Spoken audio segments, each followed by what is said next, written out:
Okay, hi everybody. Thank you for taking time out of your day to join us at Selyem for our spring preview. For those of you joining us from out of state, a quick weather update. It's cold but clear at 58 degrees here at the winery in Healdsburg, California. We're so happy that all of you have taken the time to join us. But firstly, I'd like to take a moment to thank the behind the scenes team for putting this presentation together. So thank you, Julie and team, for all your hard work today. Um, to get started, my name is Jana. I'm the Director of Sales and Hospitality here at Selyem. I've been here for 9 years, going on my 9th year. Many of you have spoken to me over the phone or through email, or you may have seen me at an event. I'm happy to participate in the webinar for the first time today. So I guess to get started, I will invite you to open a bottle of your favorite Selyem wine to enjoy while Jeff and Kathleen take you through the following presentation of our 2021 vintage. And if you want to use the comment section on either platform to let us know what you're tasting, we'd be happy to comment along with you. As you follow along, if you want to record any questions, comments, we will address those at the end, or you're welcome to email us using the contact form on the website, and we'll get back to you as soon as we can. It sounds like Julie and team have put together a little incentive to sweeten the pot today. There's a couple of giveaways. We will do a few trivia questions, and as you answer those, the first to answer them on each platform will win a Selyem logo hat. Those are a fan favorite. Okay, so the goal today for this webinar is to connect our list members now, of course, and in the future to help inform you on what you're going to see in your upcoming allocation. We make approximately 51 bottlings. That can be kind of a daunting list of wines that we offer. So in order to give you some insight into what to purchase and what's coming down the pipeline, Jeff and his team will give you some product tasting notes and information about the vineyards and where they come from so that you can be more informed on how to make a purchase. We also host that information on the website through the product tech sheets, as well as the newsletter, which has all of Jeff's actual tasting notes. So you're welcome to review the website for additional information as needed. So I guess the next opportunity is to cut to the chase. Allow me to introduce your hosts for today, Jeff Mangahas, VP and Director of Winemaking, and Kathleen deChadenedes, who will join us from the hospitality team. She is our resident guru and food aficionado, and she will be also helping Jeff walk you through some of these wines today. So enjoy your tasting, and we look forward to hosting you next week through the open general release. So have a good day, you guys. Cheers. Cool. Well, thanks for that introduction, Jana. Welcome, everybody. Kathleen, how's it going? Pretty good. Good. Nice up here. Yeah. Yeah, we've got a lot of wines to kind of go through. Want to maybe start out with, what the 2021 vintage. So these are the kind of the first release of the 2021 vintage wines. And then we're going to walk through a selection of the spring release. Very excited about the 21 vintage on the whole. I mean, it's, in California, while we do have some challenge, whether it be, fires or intense heat. I mean, for the most part, our weather is really quite amenable to making great wines from a consistently from a vintage to vintage perspective. So a few notes about the 21 vintage, and feel free to obviously send some comments if you have some questions. We'll try and answer as many questions as possible throughout the webinar. But yeah, so if we look back on 2021, it was kind of the start of those drought years, right? So it's really interesting because at the end of the day, the wines are really terrific, but sort of the path that we got to making those wines and the growing season was a bit of a challenge, and it was a bit of a roller coaster ride. So very low rainfall totals in 2021 vintage. Actually, some of the lowest on record. And that's, even up to the historic rains that we had most recently, we were in a very, very severe, extreme drought situation. And it really kind of started, or, kind of the start in the 2021 vintage. And what we learned in, 2021 with only 14 inches of rain, the plants adjusted. It's kind of surprising in a lot of ways because the plants are sort of self-regulating, right? So with such low rainfall, the plants tended to be a little bit smaller. So if you've ever visited the vineyard, or just vineyards in Russian River Valley, a lot of the growth tends to go up and over the stake within the vineyard, right? In a lot of cases in 2021, because of naturally limiting water, the plants sort of didn't grow as much. So they only had a certain amount of available water. And so as a consequence, the plants kind of struggled in the early part of the growing season. It was just like in 2022, a very cold spring. So that also sort of stunted the growth. And, sort of viticulturally, when I'm talking with Chris Bolin, our vineyard manager, or just in general about, the early time of the early spring season, we kind of refer to it as sort of spring fever, right? Where these plants are just sort of struggling. There's not as much sun. They're limited in their, because the soil's kind of wet and still cold, and the plants kind of struggle to really, from a vegetative growth perspective. Very cold early season. Then we sort of got into normal weather, normal heat units and that sort of thing. Flowering was sort of normal weather. Wasn't perfect, but it wasn't also extreme or too cold. So sort of just, Goldilocks, just about right. And thankfully the fruit set was about average. June came, and it's so interesting because historically, we tend to get the heat spikes more in July and August. This is one of the first times that I remember that in early June we had a heat spike, and so some of the berries that had already set at that point were damaged. And thankfully, by the time we got to the harvest time, a lot of those berries had sort of dried up. Interestingly enough, with a lot of the shoot growth, the plants were still quite productive, and they wanted to set. They oftentimes they had two large clusters, or if the shoot was rather small, we had to do some thinning to remove. You need a certain number of leaves in order to photosynthesize and ripen that fruit. So even though it was going to be an average light crop, there was still some fruit removal that needed to happen to balance the plants out. And ultimately that led to higher quality, right? So if you were to leave clusters on very small shoots, they would sort of not really fully ripen. So in a lot of our vineyards, we have that opportunity to make that qualitative choice. So flash forward to, say, August 13th, when we started the harvest, which is about a normal time for us. The quality was really exceptional. And so with that, I'll kind of start talking about some of the wines. Really beautiful vintage, dedication to quality out in the vineyard, and that really, and you'll taste. These wines have tremendous color, concentration, refinement of tannins, all the things that we sort of look for.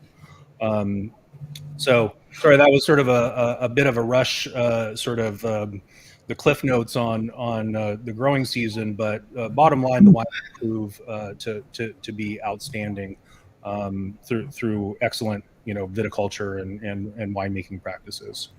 So let's jump into the first glass. Hopefully, a lot of you are familiar with our unoaked Chardonnay. This is sourced from a number of vineyards within the Russian River Valley, so it's not vineyard specific. Older vines is what we tend to source. Some vines dating back to 40 plus year old vines. And that really helps offer the concentration in this wine, right? It doesn't have the oak to kind of boost up the richness of the wine. So we're really looking for quality vineyards that have nice structure, tannin wise, thick skins, that offers a really beautiful palate structure. Um, Obviously, as the name implies, no oak.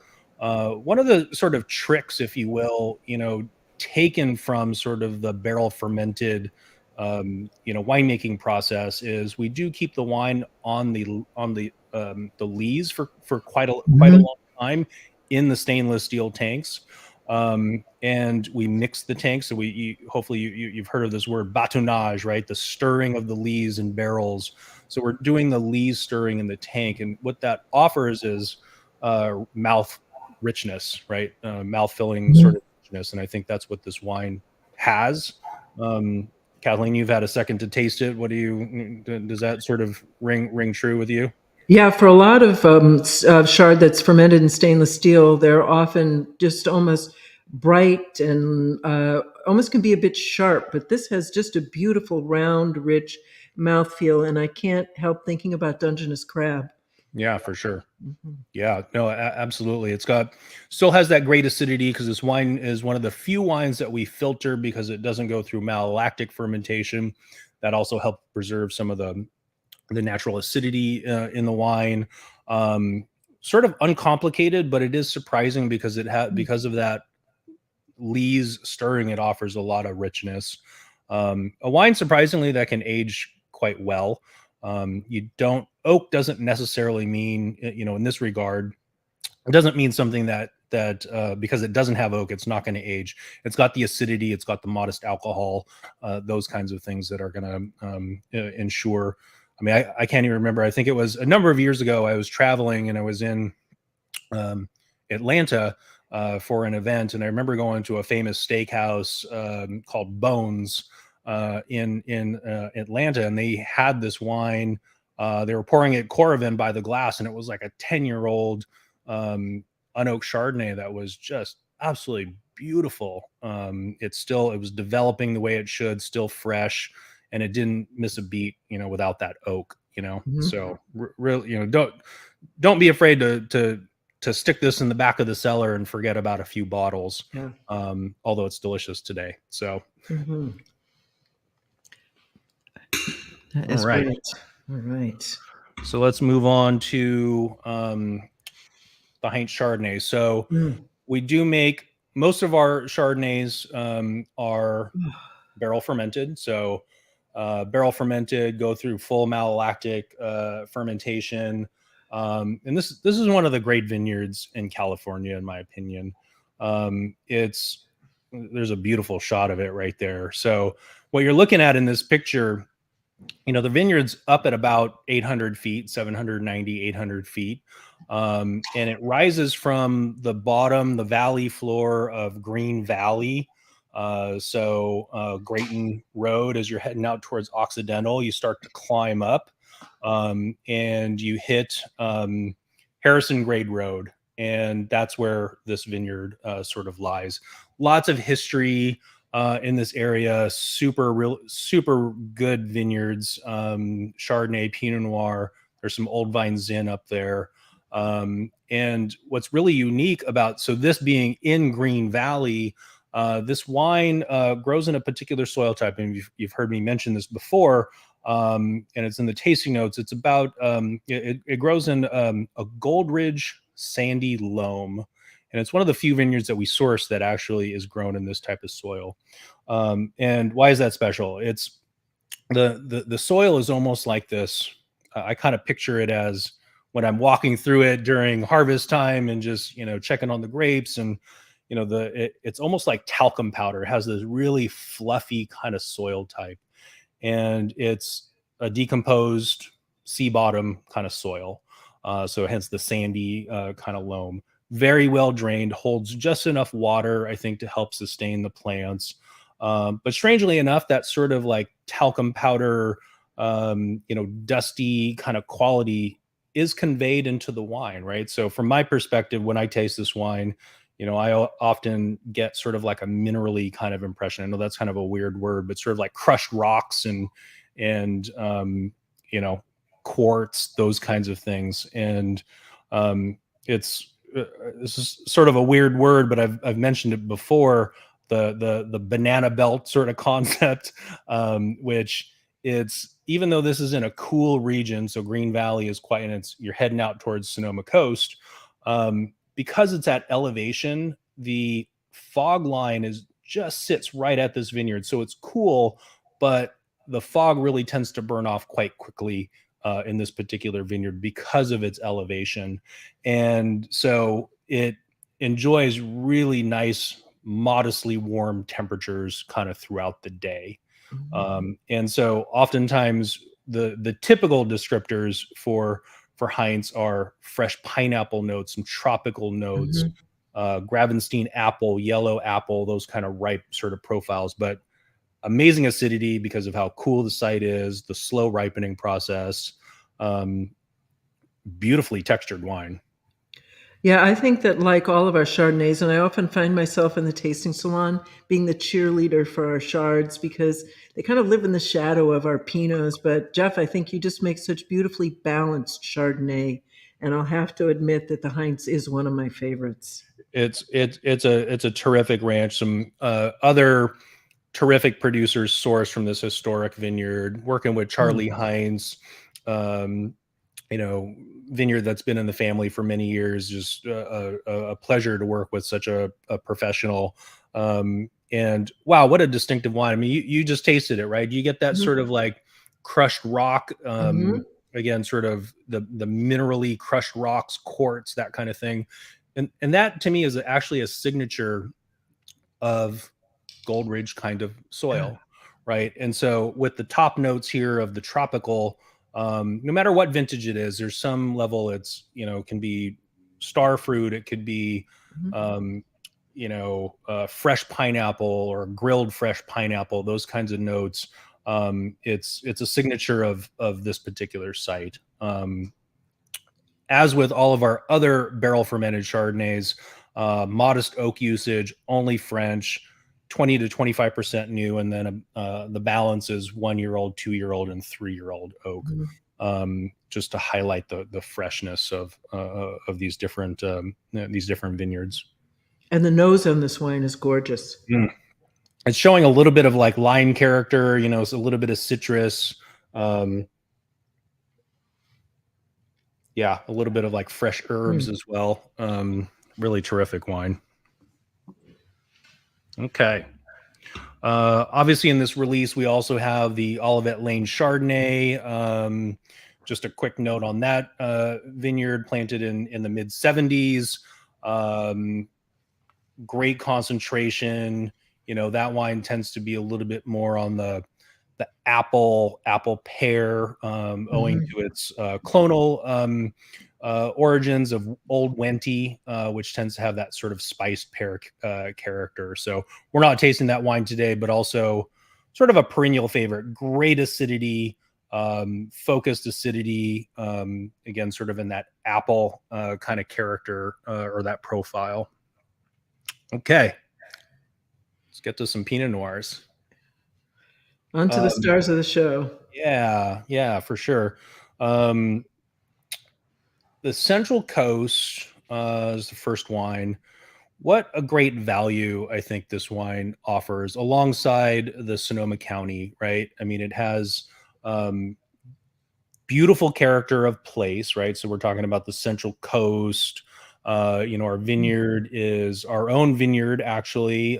These tend to be a younger vine. So the vineyard is called Vista Verde, and we tend to play around in the vineyard. It's sort of John Dyson and our vineyard manager down there, Miguel, sort of a bit of a playground, right? So we're trying different clones, we're trying different rootstocks, and the soil type is so interesting because it's rich in limestone, which is unusual in California.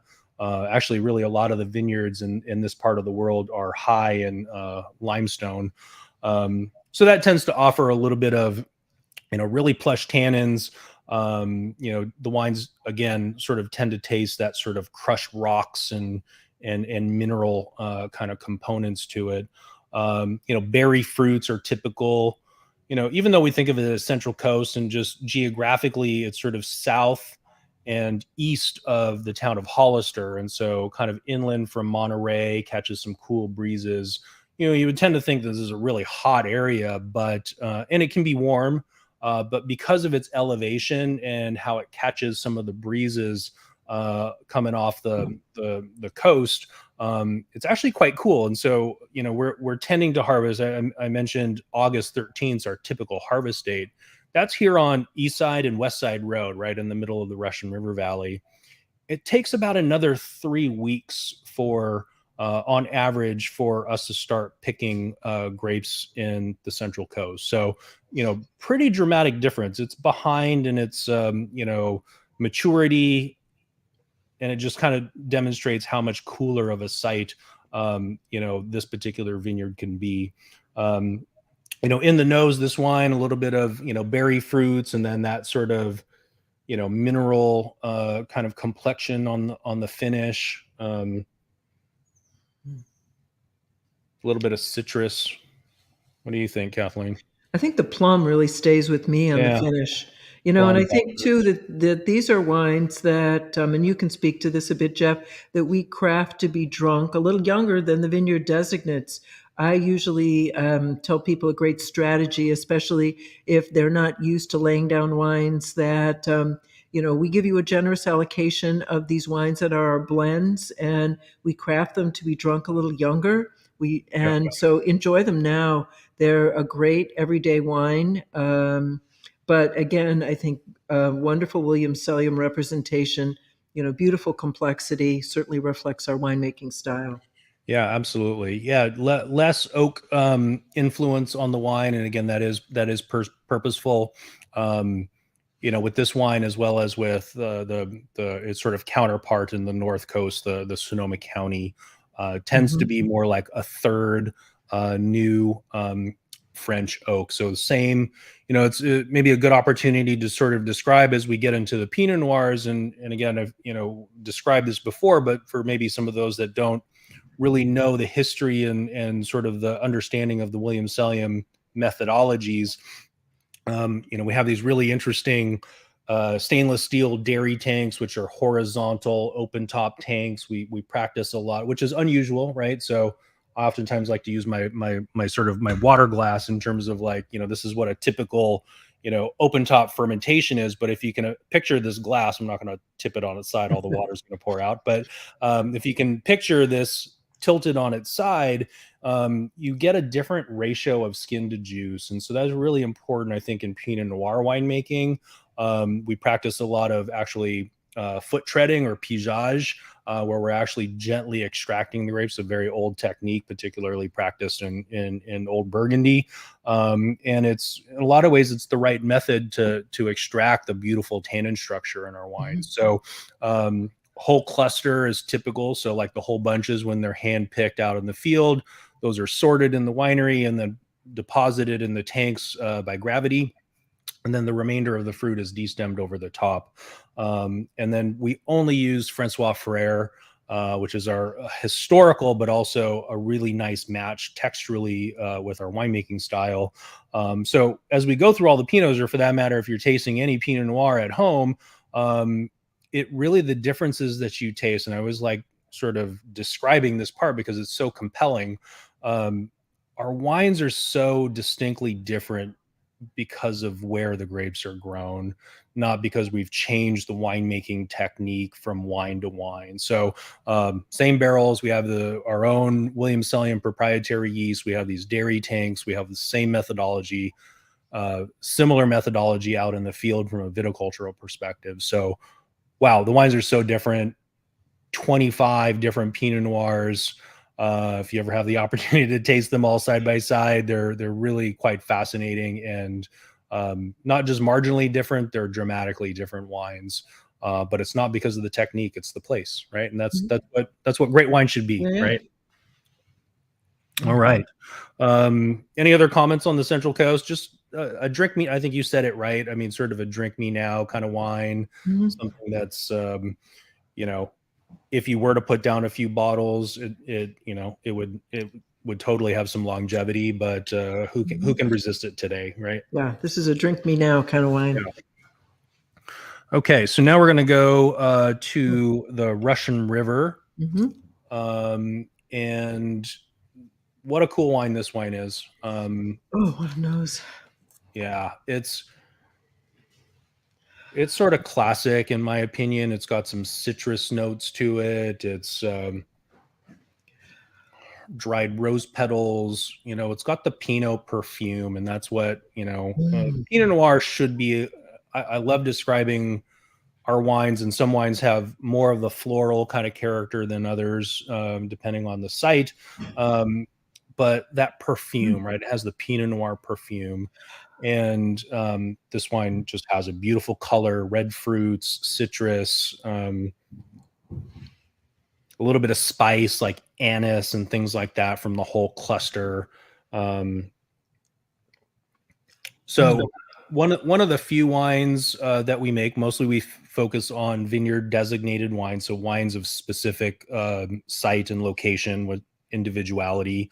This is more of a blend of carefully sourced vineyards throughout the Russian River Valley, right? So if you've been to this area, you kind of know Russian River spans, from parts of Sebastopol to, parts of, the Piner, kind of Willowside area, to Highway 116 and Green Valley, to where we are in what's called the middle reach of the Russian River. And each one has a different influence and a different sort of fog effect, a slight different soil type. We talked about Green Valley and Gold Ridge. Up here in the middle reach where William Selyem is on West Side Road, our soils are a little more decomposed volcanic. There's red clay, there's, pebbles and things like that. And each one of those subtly have a very different profile, right? And that's sort of the foundation of having so many vineyard designate wines, because they are so unique to different places. But here, what's so fun about this wine is it takes sort of the idiosyncrasies of all these different regions and it puts it together, defines Russian River, gives you a sense of the freshness, the acidity, the floral, the perfume, the spice, and it just sort of, balances each other out and makes for a really terrific, sensational wine, in my opinion. What do you think, Kathleen? What is your comments on what you taste? I really experience wine through the lens of food and wine pairing. And for those of you who are looking at the newsletter, I created the recipe for the newsletter this year, and this is the wine I had in mind. It's a smoked duck breast hash. You can serve as a brunchy dish, but boy, it was just spot on. And interestingly enough, I was doing a little recipe testing on New Year's Day and found myself opening up a bottle of William Selyem Pinot Noir at 7:45 a.m. just for a little R&D. Feeling a little weird about this, but boy, once I paired it with that dish, I think it works pretty well. Yeah, no, that sounds great. I should try that.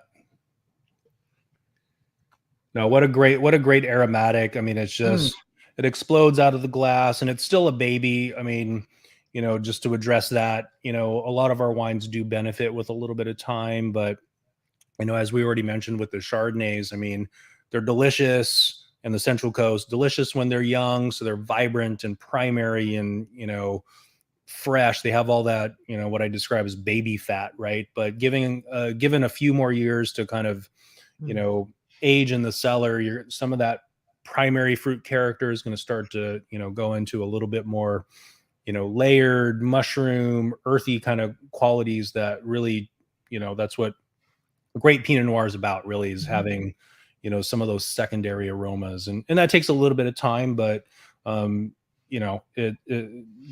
don't be afraid to drink them young, because you'll have a great experience. But if you happen to forget about a few bottles here and there, Right. you'll be quite, well rewarded, I think, with a very, oftentimes the word I like to use is ethereal, right? Pinot Noir has this very ethereal quality when it hits a certain age. And, this wine has it all. It's got great structure, tea-like tannins.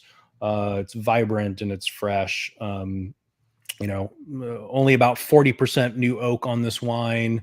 Modest alcohol, really terrific vineyard sites that are going into this wine, which I'm quite quite proud of, actually. There's a lot of terrific vineyard sourcing that we've been able to work with these last number of years. So a wine to watch out for, in my opinion, every year. Yeah.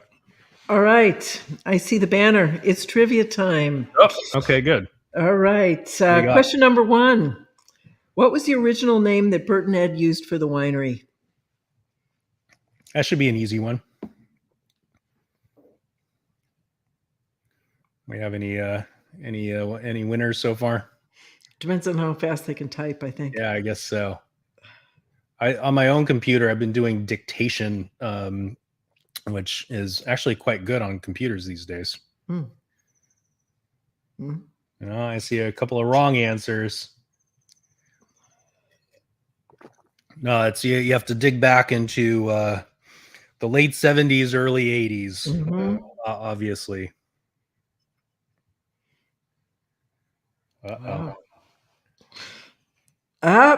There we go. There we go. We got a winner. Hacienda del Rio. Yeah, if you ever come to the winery, it's really quite special to see the original label of William Selyem. The first commercial release was 1981, and we have a terrific bottle with the representation of what that label was, and really terrific caricatures of lots of people enjoying wine on that was something that Bert had put on the label. Yeah, really terrific. Do we have another one, or are we going to do that a little bit later? We will be doing that after we do the Olivet Lane. Okay, cool. All right, well, let's jump into, we're doing good on time, I think. East Side Road Neighbors, right? So what a terrific wine. This moved from the fall to the spring to be able to offer this to you guys. One of the few, so this is as where the Russian River was a broad brushstrokes of Russian River. Now we're more specifically in what's called the Middle Reach. So the Middle Reach is a stretch of the Russian River Valley. It's not an official AVA, but it's sort of a neighborhood sort of concept, right? Where the soils are different. It's this narrow band from Healdsburg to about Waller Bridge, about where River Road kind of bisects the AVA. And the soils are quite unique along the bank of the river here. So the river here runs north-south, lots of volcanic soils. And, this is specifically taken from the east side of the river, where the soil tends to be well-drained, rocky, some ribbons of red volcanic. Because of its exposure on the hillsides, which is where most of these grapes are grown, it tends to enjoy a nice, warm microclimate. And so how does that manifest itself in the wine? It tends to give a lot of berry fruits to the wine, has that beautiful floral character. It is typical for us to start the harvest on East Side Road because of the well-drained soils. The soils dry out a little bit more quickly. The plants, the soil warms up, sends a trigger to the plants to start bud break. So earlier to bud break means earlier to harvest in sort of linear terms. And so typically we're starting harvest. So in 2021, we started harvest on the Caligari vineyard on August 13th. And that's usually pretty typical for us. This is a combination of 3 vineyards, Caligari, Foss. Those are both fall release wines. We make some really interesting wines from those terroirs. And now, when we purchased the Lewis McGregor Estate Vineyard in 2014, we redeveloped part of it, and some of those grapes are now making it into the East Side Road Neighbors. So there's some estate fruit and some grower fruit in here. The color is just so amazing, right? It's so deep and dark. That's, the exposure, the well-drained soils, the concentration that we get, terrific color, great structure. in a lot of ways easy to drink too, don't you think? Oh, definitely. I think that this wine could really span the spectrum from enchiladas to like a seared duck breast with a sour cherry sauce. Um, yeah, I love the floral perfume that you get off of the east side. Yeah, no, it's in particular, say at the Caligari Vineyard, which is one of the components here. That wine's always about pure rose petals, Hmm. and along with maybe a little bit from Foss and a little bit from McGregor. Here, it kind of just it's to me it's described as like lavender and purple flowers, Hmm. which again just kind of back to that comment about the perfume, the Pinot perfume, Yeah. right? I mean, this totally has it. From a structural perspective, from a tannin quality perspective, because of the hillside, the maturity of the tannins. I mean, there's a refinement, I think, to these tannins. They can be robust, but there is a refinement, I think, to the structure of this wine. Yeah, this is to me this is a go-to wine for sort of all palates. It has all the things that it checks all the boxes for Pinot Noir. It's very concentrated, but yet elegant at the same time, right? I know that we describe the wines with different sort of structural levels, and largely our wines have a broad brushstroke of just elegance, but this wine can have a lot of structure to it in sort of a refined way, if that sort of makes sense. Okay, let's jump down to a perennial favorite. This is the Terra de Promesio. This is a vineyard down in Petaluma, and it's owned by the Karen family. It was planted in 2002, so the vines have some pretty decent age on them at this point. We started making this wine as a vineyard designate in 2011. Cooler climate. It's also, it's labeled Sonoma Coast, but it is in that sort of like Petaluma area where there is a lot of influence from coastal fog. And it's interesting because I'll be in Russian River and I'll drive down to the vineyard and it'll be cold, wet, and foggy still, which is crazy. It'll be sunny and bright and sun's poking out in Russian River already. So definitely even though it's in Petaluma, it does definitely have that sort of coastal fog influence. And so it slows down the ripening process. Typically the set is quite the fruit set is quite small because the flowering can be challenged during the May June kind of period. It can be windy and cold, and that has a negative impact on fruit set, not quality but fruit set. And there's a slow methodical kind of ripening process here with this wine. Talk about perfume. This wine always has a beautiful perfume to it. It in the early days it was 2 different clones that we were using. Now we have more clonal selections that we're working with, and that really kind of helps round out, I think, the profile and the structure of the wine. What an elegant wine! I mean, it's just sort of quietly powerful, right? I love how the coastal wines really exhibit that nice acidity, which makes them great accompaniments to food. Absolutely. And I think that's, that goes, it's one of the things that I value most as a winemaker is, kind of the freshness aspect. I'm monitoring obviously maturity of, tannins and the development of the tannins in the grapes while they're on the vine, but also really want to make picking decisions based on, keeping the freshness of the wines. Right. And that's where I think why our wines retain that sort of perfumey kind of quality, right? And red fruited, a little bit of dark fruit in here too, but just super elegant wine. Jeff, now that we've gotten into some of the vineyard designates, do you want to talk a little bit about the sweet spot that you think for drinking the Pinots? Yeah, I mean, I think here as we go up in the vineyard designate category, even within that, there are some various rules. I tend to think vineyard designates that have unique character, you can start to age those for 5 or 7 years. Certainly start potentially even drinking them at age 3 or something, like 3 years from the vintage. But I really think that 5 year is kind of really the nice sort of sweet spot. But the rules change a little bit as you get closer to the true coast. So something like Precious Mountain, for example, which has an intense tannin profile.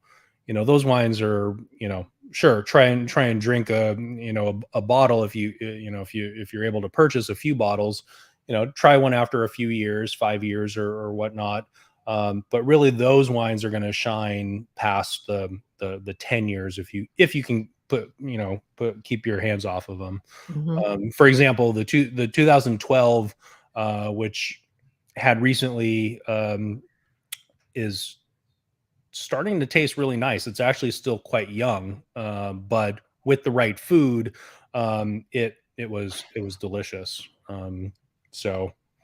Yeah, I mean, at the end of the day, drink your wines when you want to drink them. I think, there are no hard and fast rules. I tend to do stupid things like, drink, you know, new vintage wines with sort of the idea of being able to, like, okay, I'm going to store a couple bottles for the future, just to kind of capture a glimpse of what it's like today. And like even today, not today, but recent times, I'm starting to just understand, the 2020 Burgundy wines are starting to come out, and starting to taste what those are like. So it's more of a fun sort of intellectual exercise. And I think if you do that enough, you're going to find what you personally like in your wines, right? I can't tell you you should drink this on a certain day, because everybody's palate's a little different. And you might appreciate something that's quite young and tannic, especially if you're having like a Wagyu ribeye or something like that. All right, let's move on to that Olivet Lane. Wow, what a nose. Totally different from the TDP. And this is all single clone, correct? Yeah, so this is one of the few wines, you've heard me talk about clones and stuff, which I think are important, certainly in the early sort of life of a vineyard. Being a molecular biologist by trade or by training, and I kind of carry all the science with me wherever I go. I like to think of adaptation, right? So over time, I mean, interestingly enough, and this is a totally different seminar, but Pinot Noir is one of the most genetically unstable grape varieties of all the grape varieties out there. There's more, and what I mean by that, there are more clonal variants of Pinot Noir than any other grape variety in the world. And so what that suggests to me is that there's adaptation, right? So even though a clone might be a certain flavor profile, it adapts to a certain site over time. And I think that's what's happening here with Olivet, right? I mean, it's a single clone, one rootstock. It's 48, 49 years old. And it's adapted to the site, and that's what makes this wine really interesting and layered and complex. Really terrific site. Also a great clone, to start with. So the material, I think, was well chosen for the site, and it's a particular clone that's called Martini, which is known for its thicker skin and pulpier sort of texture, berry integrity. It's less juicy. And so what that translates to is less juice per berry and more concentration, more extract, those kinds of things. I haven't tasted it yet, but it's so alluring. The nose is just, it's inviting, it's concentrated. It's, it has this sort of leathery kind of dark fruit, but still has a little bit of citrus peel to it and freshness, right? I think that this wine kind of seduces you with the promise of what it's going to be like in a couple of years. Mm-hmm. And a point of distinction, we talked about oak usage. So all these are Francois Frere. But as we get into the vineyard designates, we're talking a little bit more oak. So these tend to be more in the 60% oak, sort of range. And that may seem like a lot, but I'm sure those that have the experience with our wines know that our wines don't actually taste oaky, right? And a lot of it has to do with our technique, the whole cluster. So if you're kind of picturing, the way that I like to describe it is, start with a great grape, right? That has distinct, interesting tannin structure. So there's tannins in the skin and the seeds. We throw in the whole cluster kind of part of it as well, which is tannin. And you match the strength of those wines, right? We've farmed, we've only chosen really interesting concentrated vineyard sites. So you almost need the additional oak to kind of balance everything out. And when you do that perfectly, which I think our wines have that beautiful balance between all these different tannin structures, the wines taste balanced, right? I mean, I think that's one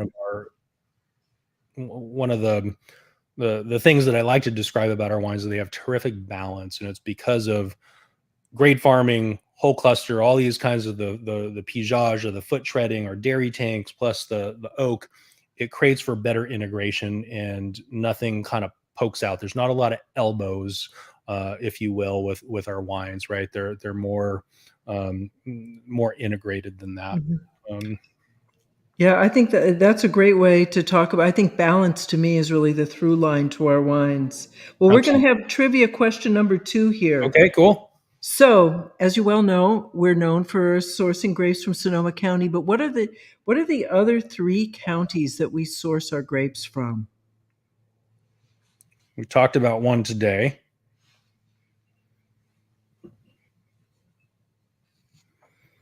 Well, we talked about 2. I'm sorry, but one that's most of these are from one. And with that, I think we can go ahead and move on to our newest Pinot Noir single vineyard. So this is a really cool wine. I've been working with the grapes for a number of years, which is typical before we launch something.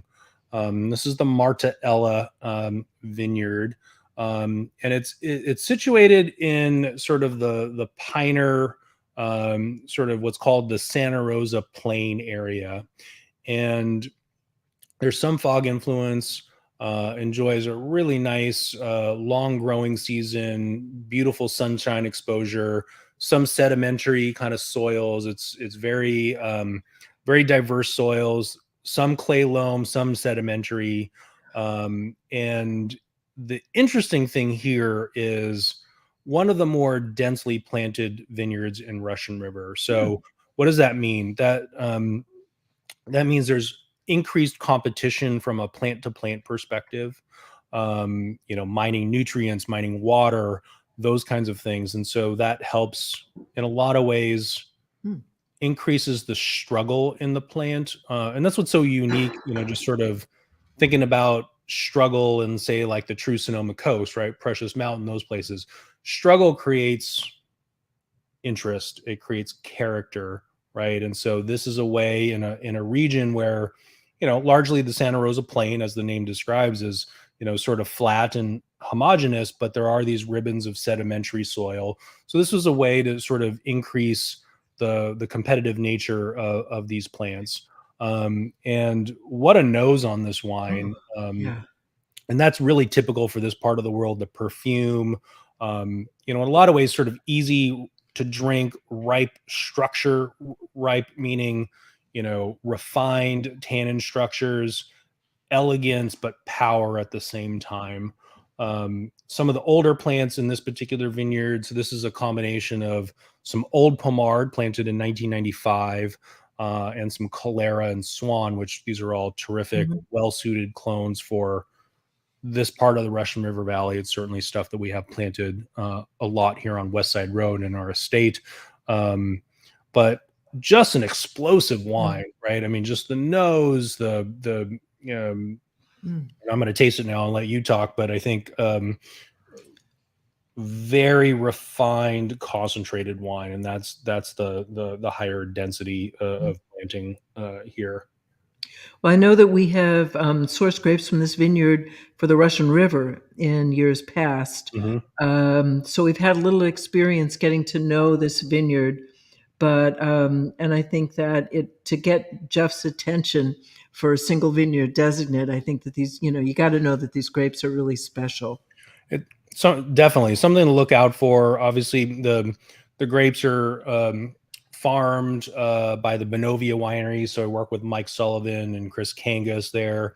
The vineyards, the wineries, the vineyards owned by Joe Anderson, Mary Dwayne, who are actually the folks that we buy the Cone Vineyard Pinot Noir from as well.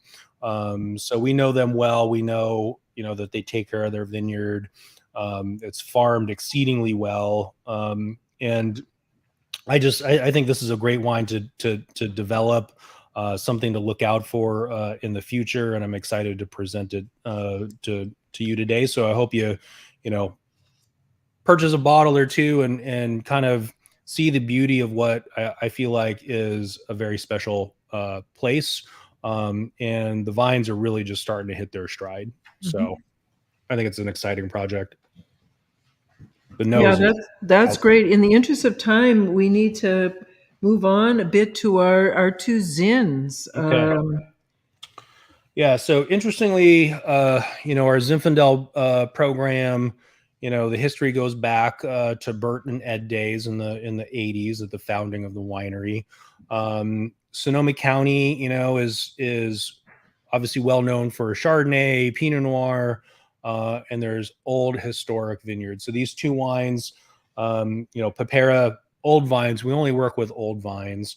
Pepera was planted in the 1930s, so getting up to 100 years at this point, or near 100 years. What a nose. This wine is Zinfandel with a little bit of Carignan planted in the field, and everything was harvested at the same time. A subtle difference in the winemaking, still use those horizontal open top tanks, but here there's no whole cluster. And then just like the Chardonnays, we use a modest amount, 20 to 25% new oak. Again, everything French. So from a stylistic perspective, when you taste Zinfandels from around the world, there's different, oak choices. Definitely prefer the elegance of French oak, and I think it's a nice marriage of with our style. Here the Pepera is almost electric in the mouth, right? It has great acidity to it. It's got berry fruits, and I kind of often describe our Zins having like the fruit bowl, sort of aromatics, right? So that's red, blue, black fruits, the whole sort of like, you go to the farm stand in the middle of summer and you can just, smell all those different things kind of coming together in the wine. Definitely dark blackberry kind of character to it, and super, super acidity in a good way. Yeah, to me, the Pepera always just has this nose of blackberry jam, or, hot out of the oven blackberry pie, and it just has me start craving barbecued ribs. Yeah, for sure. Or, like in the middle of winter, it's perfect with like a lamb shank, or a beef braise of some kind would go really well with that as well. Yeah. Rarely do you hear elegant and Zinfandel paired in the same sentence, but I think our Zins really belong in that category. And for those of you that were at, Zap this weekend, we were pouring, a few of our, with a little bit of age. They were 2018s, right, Kathleen? Couple 218s and 220s. Yeah, and the 18s were just spot on. I think they were tasting. So, don't be surprised if our Zinfandels do age a bit, again, owing to the modest alcohols in the realm of what Zinfandels are in the world, but also just that great acidity that kind of holds everything together for quite a long time, in my opinion. Okay, so the last wine, we've reached the end. We make 4 Zinfandels, so there's 2 in the spring, 2 in the fall. And this is to me, this is just an outstanding addition to our portfolio. 2016 was the first year we brought the grapes in. I had a lot of experience with it from my days at Hartford Court, and just fell in love with this vineyard. Planted in 1890, so it is the oldest vineyard, probably one of the oldest vineyards in the valley, and certainly the oldest vineyard in our portfolio. Cytone, which is the fall release from our estate vineyard, was planted in 1895. In any event, this vineyard is it's on Wood Road, as the name describes, but it's just west of the town of Fulton, right? So you're just entering, the Russian River sort of valley proper, just west of 101 in the little town of Fulton. And Wood Road is known for its historic old vine vineyards. And the color, I mean, blueberry, blackberry fruit. There's this interesting top note of like stone fruit, which I always kind of equate with this wine. Very interesting, very concentrated, a little bit of Petit Syrah, a little bit of Alicante Boucher that's interplanted in the vineyard, all old, completely dry farmed, a structured wine, but it's got that great acidity to it. It's got the William Selyem signature from a textural perspective, distinctive, unique in its own right, but quintessentially William Selyem Zinfandel. I think it's outstanding wine. Yeah, I will have to say this is my favorite of our four. Not to say I don't love the others, but I took a little of this home after the Zap tasting on Saturday and did it with a Moroccan lamb stew. Oh yeah, cool. Oh man, it was just fabulous. What a great food wine. And I just on the back end of the palate, it's got a little bit of like citrus peel and just sort of, all sorts of interesting, complex, and again, drink it now. We want you to enjoy the wines. But if you were to forget about a bottle, for a number of years, it would be, just having tasted these 18s on the weekend with you at Zap. I mean, it was unbelievable. I mean, it was remarkable how fresh those 18s were. And I think they were the star of the show, actually, of the tasting. So that's in a nutshell. Obviously, we have many more wines that are offered in the springtime.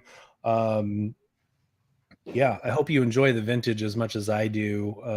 And they're, from a closing note perspective, I mean, they're site specific. The wines are quintessentially William Selyem in their elegance and style, but really true to the place, right? And that's why we offer all these different unique wines. So I do hope you enjoy them for the years to come. So yeah, thanks everybody. Hope to see you in the tasting salon one of these days. Yeah, come and visit. We'll pour some interesting wines for you. All right. Cheers, guys. Nice to see everybody.